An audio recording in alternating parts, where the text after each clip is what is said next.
high school batch 80, the usual reunion every year. Naputo lang po ang reunion namin nung nagkaroon ng pandemic.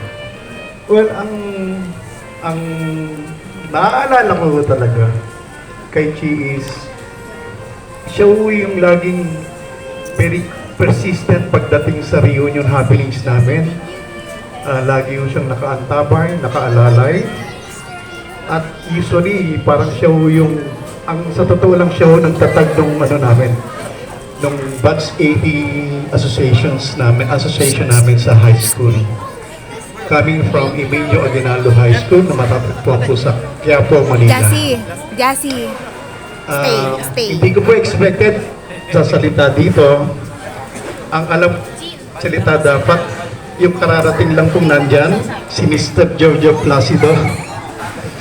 Pwede ko yung siya na lang tawagin natin. Go! Come on down!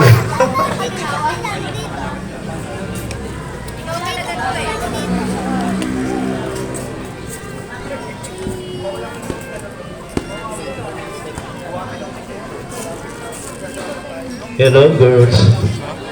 Hello boy. Magandang gabi po sa inyo. Ang ganda mo. Uy!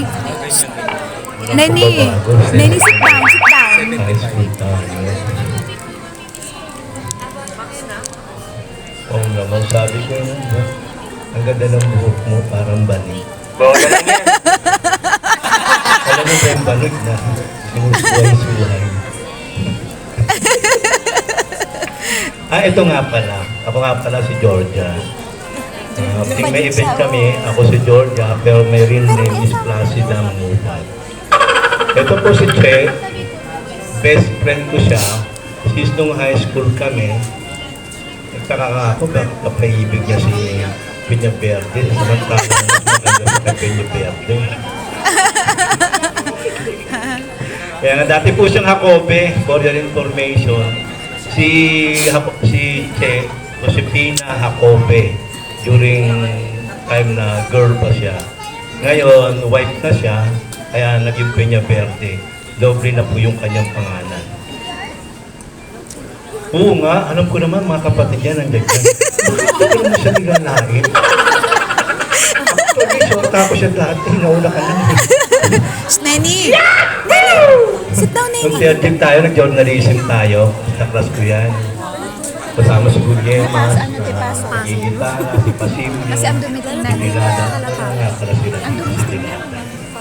O yun ang sinasabi ko lang during that time na ikaw yung babae na masiyahin, lagi ka naka-smile. Kaya during time na mag-umpisa ang ating reunion na may establish to, nag-ikot-ikot ako during 2012. Hindi ko akalain na ikaw rin pala, meet mo na rin para magkaroon kayo ng reunion. Na ikaw talaga yung kauna.